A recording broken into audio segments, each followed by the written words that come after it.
Welcome to So Very Easy. My name is Laura, and today I'd like to share something with you that is very sentimental to me, and I'll show you how it was made 28 years ago.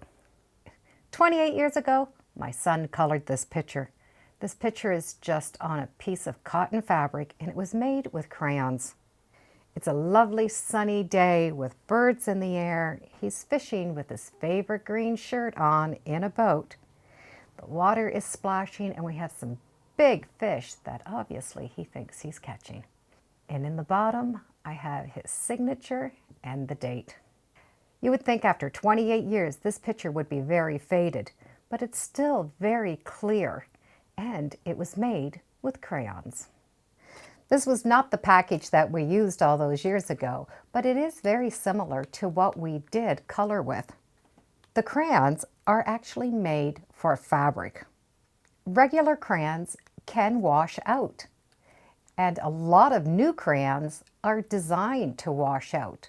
So the crayons that are designed for the fabric are really good for this project. The directions say to have us color on paper and put lots of color on the paper. From here, we're going to be able to take that page, turn it upside down on fabric, and iron the back of this page. It is recommended that we use 100% synthetic fabric or fabric with at least 50% synthetic. However, I've done this with cotton fabric. When you are pressing, the wax is going to go through to the bottom of the page. So I would recommend ironing it on top of a piece of cardboard. Now I'm going to be able to iron it. And that wax is going to transfer to the paper. Keep in mind that the picture that's being colored, the outlines are not going to be transferred because they're not from the crayon. So it is important that we outline the picture so the picture will be more noticeable. I've done some where I have not outlined and more where I have. And I'll show you the difference.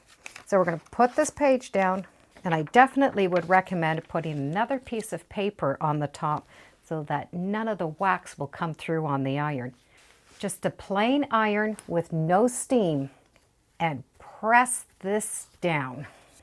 With that hot, dry setting, I hold the iron down for about 5 seconds, carefully move it to the next spot for another 5 seconds.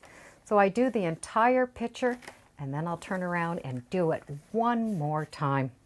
When I lift up the first piece of paper, you'll notice I did get a little bit of the wax on my first paper, and it definitely came through that main page.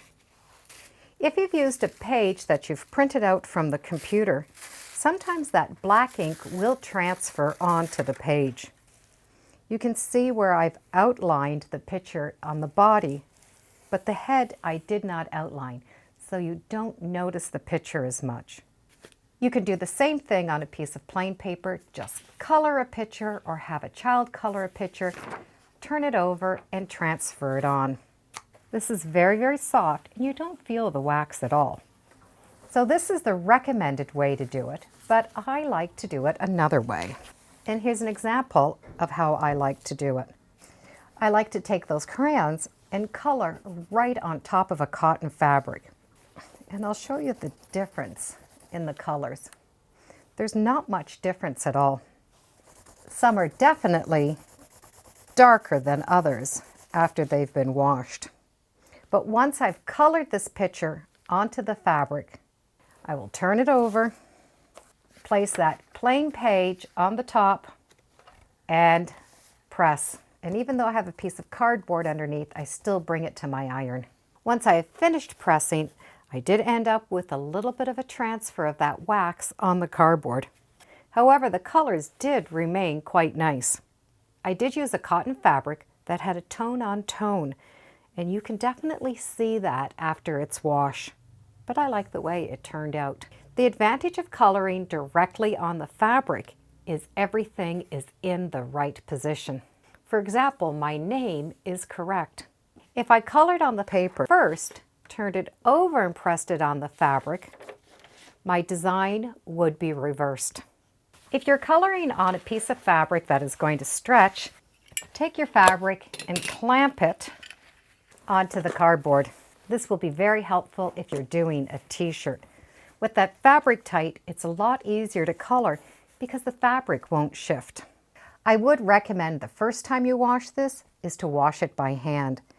This first one I did wash by hand, and some of the wax and the color did come off in my wash water. But the colors did remain quite nice. This piece I did throw in the wash machine and the dryer, and I did end up with some transfer of some of these colors onto the outside fabric. The technique that I had my son do was to color directly on this fabric. That way I didn't have to worry about the image being reversed. And I have washed it by hand all these years so that I could maintain the color as much as I could. And that has given me a great memory for many years of the day that my son went fishing with his father. The packages change all the time, but I'll put a link in the description to the latest package of the Crayola crayons for fabric. And thank you for joining me today on Sew Very Easy. Feel free to subscribe, and as always, come on back. Let's see what we're sewing next time in the sewing room. Bye for now.